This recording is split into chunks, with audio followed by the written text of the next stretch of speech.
Bonjour, je suis Frédéric Lahari, je suis heureux de vous accueillir dans un nouveau Sportcast, le podcast de la rédaction des sports de Sud-Ouest. Au programme de ce numéro, un entretien avec François Pesanti, ancien journaliste à RTL, puis directeur de la rédaction et directeur général de RMC Sport. Il est le fondateur d'Elite Productions, qui vient de réaliser la première série documentaire sur un club de football français. De sang et d'or, c'est son nom, nous fait vivre la saison 2019-2020 du RC Lens, celle de la remontée en Ligue 1. Elle sera diffusée sur la chaîne L'Équipe les 24 et 25 juin à raison de 2 épisodes par soirée à 20h50 et 22h. Je voulais voir avec vous d'abord comment vous est né ce projet, tout simplement. Alors, c'est d'abord une histoire de rencontre entre Luc Dayan, Nicolas Duval et moi. Des relations de longue date avec Luc, qui est quelqu'un de très impliqué dans le football français.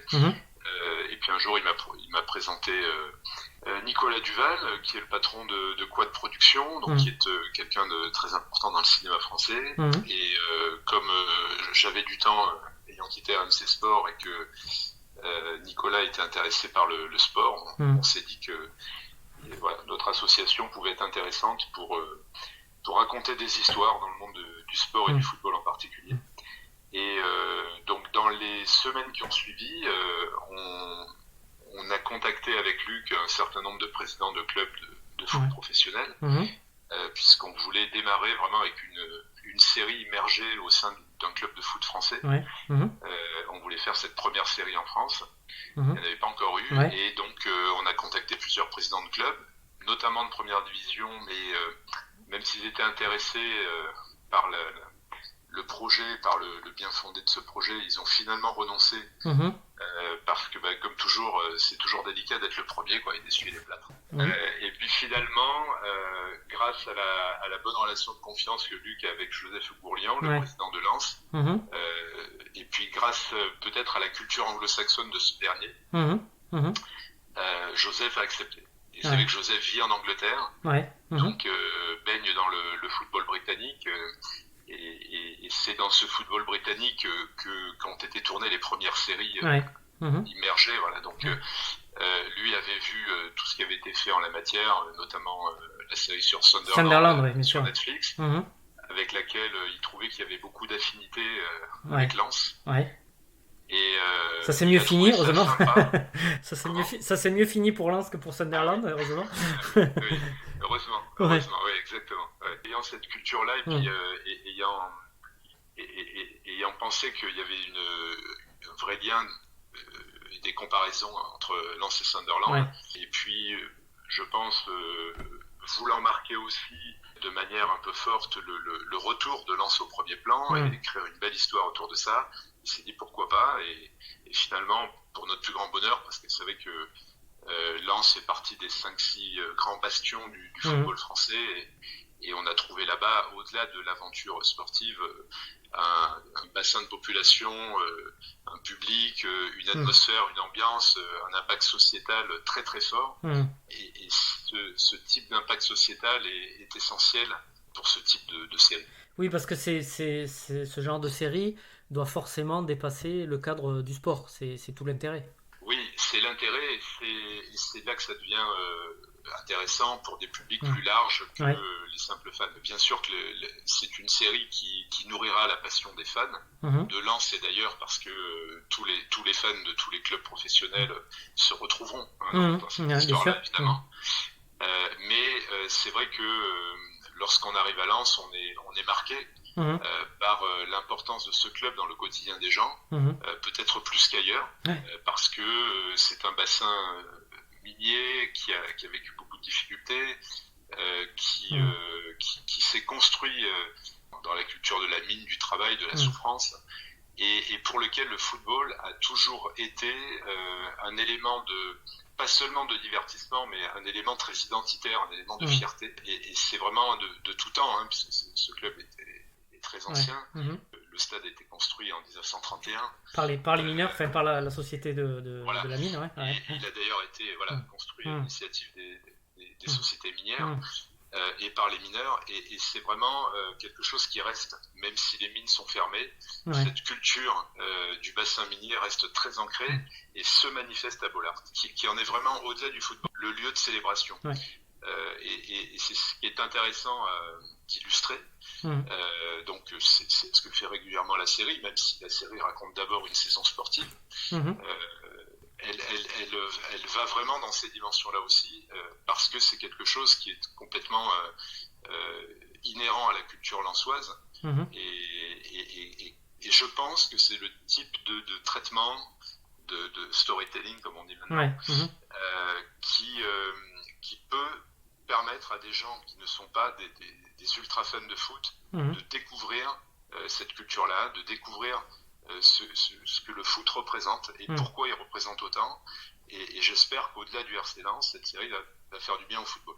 Il y en a bien besoin en ce moment. De toute façon, le sport est une culture, parce que c'est particulièrement fort à Lens, mais c'est vrai dans beaucoup d'endroits, et notamment un stade. À Bordeaux, on avait le stade Lescure, qui était au cœur de la ville aussi, qui a une culture très forte. Donc ça montre que le football, au-delà du résultat, aussi une culture, et que ça imprègne la vie d'une ville. Et à Lens, c'est le meilleur exemple, quasiment. Absolument. Et vous avez raison de parler de Bordeaux. Moi, j'ai fait mes études à Bordeaux, j'ai grandi là-bas, à la fin des années 80, donc à la grande époque des Girondins, Giresse, Baptiston, Dropsy, Rohr, etc. Et c'est vrai qu'à cette époque-là, il y avait une très très forte identité girondine qui se manifestait à l'Escure, qui en était le poumon, et j'ai retrouvé à Lens un peu de cette ambiance-là. Alors évidemment, ce sont des contextes socio-culturels différents, ça ne se manifeste pas de la même façon, mais on retrouve cet ancrage très très fort, et on comprend lorsqu'on va à la rencontre des supporters et de tout ce qui entoure le club, parce que c'est pas uniquement les supporters, d'ailleurs, ce sont les acteurs du tissu économique local, du tissu politique local. C'est tous ces gens-là qui vous permettent de comprendre la force et l'impact d'un club de football dans la cohésion d'une communauté, finalement. Bien sûr. Voilà. Donc c'est vrai moi j'ai retrouvé des similitudes entre les Girondins des années 80 et le RC Lens d'aujourd'hui. Alors justement, vous avez donc Lens a accepté que vous les suiviez pendant quasiment une saison, puisqu'elle a été arrêtée malheureusement. Mais comment vos équipes ont pu s'infiltrer, c'est peut-être pas le bon mot, mais s'introduire dans le quotidien et réussir à capter des moments vrais, parce qu'il y a, je pense à la séquence notamment du mercato, la causerie de Philippe Montagnier sur la Sainte-Barbe. Il faut trouver ces moments vrais. Comment vos équipes ont réussi à s'intégrer dans ce quotidien-là sans être trop des éléments perturbateurs, si on peut dire? Alors, d'abord progressivement. Ça ne se fait pas du jour au lendemain, même si nos accords étaient très clairs avec le club. Et là-dessus, je dois saluer Joseph Ougourlian et Arnaud Pouille, les dirigeants du club, qui ont complètement assumé de jouer le jeu de cette série. Donc, ils ont vraiment demandé à toutes les entités du club d'ouvrir leurs portes et de laisser travailler notre équipe. Évidemment, le seul bémol appartenait à la partie sportive. Donc c'est Philippe Montagnier qui a été le coach sur l'essentiel de cette saison, qui avait lui le final cut sur tout ce qui concernait l'intimité de l'équipe professionnelle. D'accord. Donc lui pouvait décider d'accepter la caméra ou non, ce qu'on avait parfaitement accepté évidemment. On sait qu'on ne peut pas être là tout le temps, dans toutes les circonstances. D'ailleurs, ce n'est pas forcément utile sur une durée d'une saison. C'est très long. Oui, c'est très long. Vous ne pouvez pas être tout le temps là. Oui, j'imagine. Vous ne pouvez pas tourner 24 heures. On n'est pas dans les codes du reportage habituel. On est vraiment en train d'essayer de raconter une histoire autour de personnages qui se forgent petit à petit et qui s'imposent en fait au fil de la série. Donc, en dehors du choix qu'avait le coach d'ouvrir ou non son vestiaire, mais on voit qu'il l'ouvre de plus en plus au fil du temps finalement. L'ensemble du club nous a vraiment ouvert ses portes de manière formidable. Quand je dis l'ensemble du club, je parle aussi des supporters, je parle de l'entourage du club, je parle des ultras, je parle des supporters qu'on est allé voir, parce qu'on voulait chercher. C'était important pour nous, au moment de parler de la culture lensoise, de bien choisir les supporters qui pouvaient incarner cette culture lensoise. Alors bien sûr, on voit les ultras, les Red Tigers, qui ont un rôle notamment social très important. On le voit d'ailleurs au moment du confinement ou au moment des fêtes de Noël. Mais on a voulu aussi aller chercher des supporters qui illustraient la transition intergénérationnelle. Donc on est allé chercher des jeunes pères de famille qui transmettent leur passion du RC Lens à leurs enfants, parce que c'est quelque chose de très de très prégnant à Lens. Voilà, Philippe Montagnier le dit dans le doc, il dit bon, les mines ont fermé, mais cette transmission de père en fils, là, ça reste, ça ne bouge pas. Voilà. Et donc c'est important pour nous de traduire ça. Donc voilà, l'équipe s'est mise en place progressivement. On n'a jamais poussé les portes, on a essayé de s'intégrer intelligemment au sein du club et discrètement, et avec beaucoup de prudence et d'humilité évidemment. Et puis petit à petit, les connexions se créent, les affinités se créent, les personnages finalement se révèlent. Oui. Au départ, on tourne plein de personnages très différents, 20, 30, et puis à la fin, on s'aperçoit qu'ils sont une dizaine, quoi, finalement, à être récurrents dans la série, parce qu'on a petit à petit écrit une histoire avec eux. Voilà, les choses se sont faites tout naturellement, mais l'avantage quand on a 1 an, c'est que on peut se permettre sur les 2-3 premiers mois de laisser la confiance s'installer. Voilà. Et je crois que c'est très important, parce que l'objectif pour nous, c'était de faire comprendre à tous les acteurs de ce film qu'on n'était pas là pour les piéger, on n'était pas là pour faire de l'info, pour faire des scoops. D'ailleurs, rien n'est sorti pendant la saison. Donc, oui, c'est ce que me disait Jérôme Saporito. Votre avantage, c'est que vous n'êtes pas dans la temporalité d'une entreprise de presse qui doit sortir les infos. Voilà. Vous, ça sort éventuellement, ça peut sortir 5 mois après. Quoi. Donc évidemment, tout le monde connaît la fin, le scénario, tout le monde sait ce qui s'est passé. C'est pas tellement ça l'important.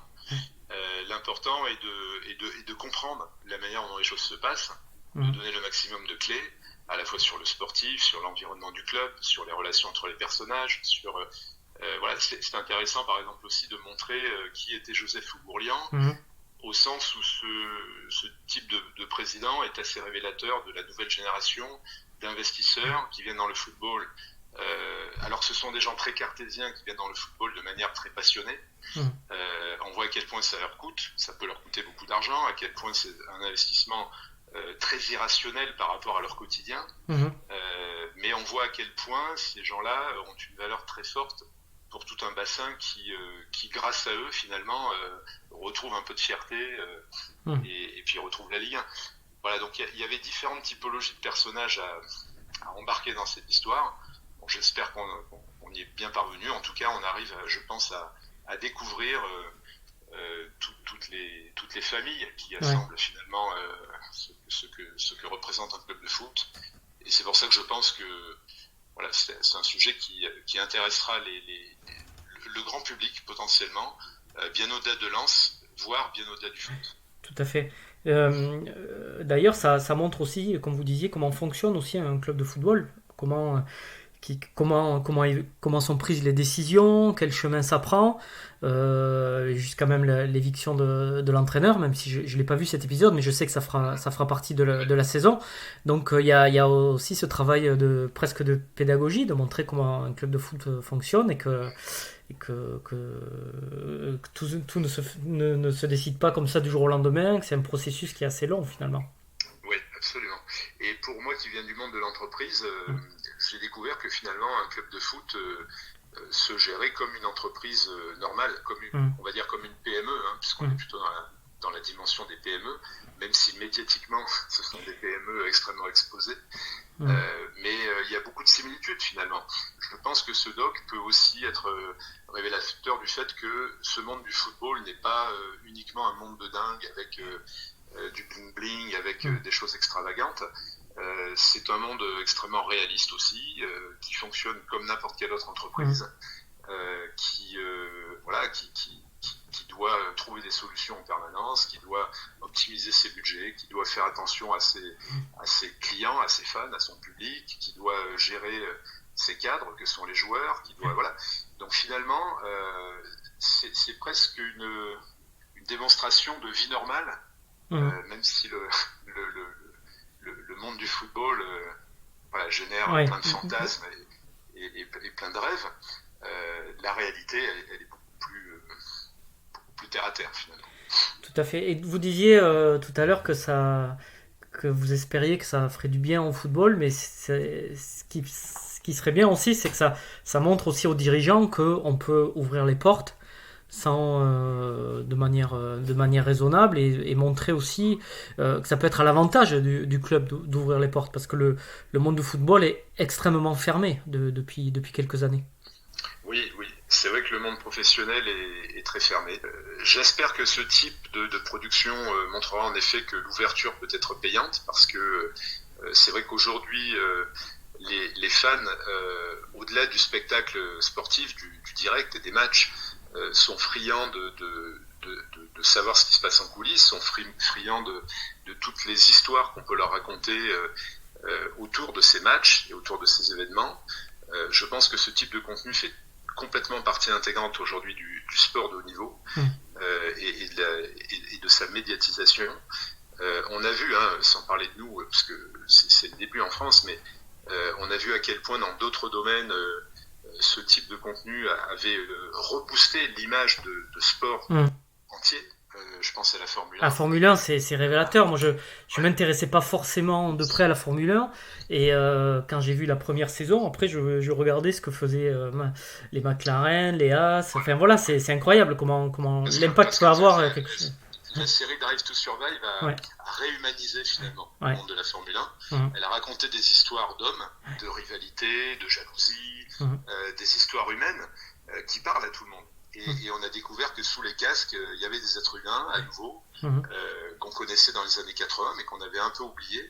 Et on peut dire la même chose du dernier doc qui est sorti sur Jordan, The Last Dance, qui est un rebooster complet pour la NBA, pour les Chicago Bulls, pour toute cette industrie du basket. L'UFC, dans un autre domaine, en lançant Ultimate Fighters à la télé, a fait de ces combattants que personne ne connaissait des stars de la télé. Et les gens, parce qu'ils les connaissaient, parce qu'ils avaient suivi leur préparation et qu'ils connaissaient leur personnalité, avaient envie de les suivre dans leurs combats et dans les salles. Donc voilà, on voit à quel point, grâce à ce type de contenu, le sport redevient humain, redevient accessible, et parce qu'on a peut-être oublié dans beaucoup de sports que c'était d'abord une histoire d'être humain.